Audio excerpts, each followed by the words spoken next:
Chapter 5, Isabelle. Isabelle looked at her bow and smiled. She was 19 summers and was excited for this quest. It was rare for an elf of her age to lead a group of elders. Her bow had earned respect from many. No one since Trillium had been so skilled at such a young age. She had brown wavy hair that was tied by a thin scrap of leather. She had brown eyes and her face was soft and delicate. She knew that Neja had to have thought highly of her to send her to a place as dangerous as Drake. She came from a small, modest family. They struggled, worked hard, made their own clothes, and grew their own food. Her mother died when she was young, leaving her, her brother, and her father. Isabelle focused on her shooting. One summer she walked to where she had heard they held competitions. Winners won a money prize. There were many well-off elves there with fancy clothes and fancy bows. They let her enter the contest, and she won. Last 5 summers in a row. She and her family hadn't had to worry so much anymore. They bought cattle, oxen, chickens, linen, and more seed for crops. The second summer she went to the contest, people recognized her. They cheered for her. The summer before, many had lost their wagers on the previous summer's winner. Now many were putting their bets on her. Isabelle stayed focused. The fellow who was called to shoot before her in the opening rounds fired one good shot and missed the other 3. He sighed and turned away. Isabelle shot 4 perfect shots at great speed. 3 elves held up a big flower wreath above her head with one large pole, advancing her to the next phase with a perfect score. When she sat down, the other man approached her and sat beside her. "What's your name?" "Isabelle." "You won last summer, right?" "Yes." "Great shooting. Is there any advice you can give me? I have one more time to try and score or I'm out."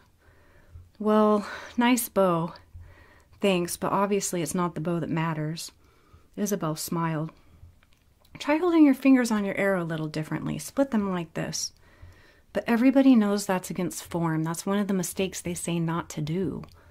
"Who says? Where are they?" "Just try it." He watched her and tried it. "It worked, thank you. Practice and work on your speed later." "You shouldn't share your secrets with me." "Why? You still won't win." He didn't. He took second the next summer. She was offered an elite job as a hunter. She gained respect, and word spread about her to the council. Here she was now standing elbows folded, chin on palms, gazing at the sea. Jake crept up behind her and pulled the thin piece of leather out of her hair. She pulled her bow and turned around to him. He held the leather in a sassy grin. She laughed and put her weapon down. "You're pretty," Jake said sweetly. "You shouldn't scare people. They may shoot you." He offered back her hair tie. "You're human. You a Falconberry boy?" "Yeah." "Nice. I'm Isabelle. How in the world can you be bored when we're going on the scariest quest ever?" "You're the only one close to my age." "Lucky me. Looks like you have a maturity problem." "Maturity? I want to have fun. Is that horrible?" "No, but you are a prince, and just because you have an older brother doesn't mean you are allowed to disgrace your family." "Disgrace? Who in the world are you anyhow? Why is everybody so damn serious all the time? Like everything's a job we're not allowed to enjoy." "You're lively, I can tell you that. You have a lot of energy. You should use it on something more productive." "Like what? That's what I'm trying to tell you. I'm not in the council.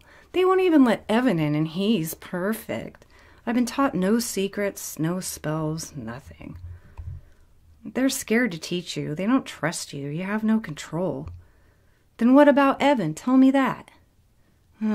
Good point. You fight, right?" "Yeah, I'm trained. No choice on that. I have to be good." "What do you do?" "Swordsman." "Do you enjoy it?" "Just like changing strings on my guitar. I can do it. I just never said I enjoyed it."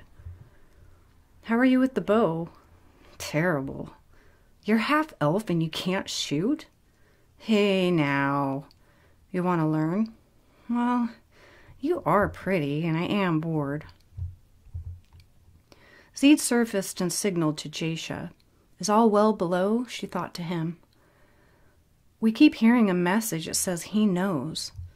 That could mean anything. Duran knows. Who knows? Maybe it means he knows where the scepter is after all.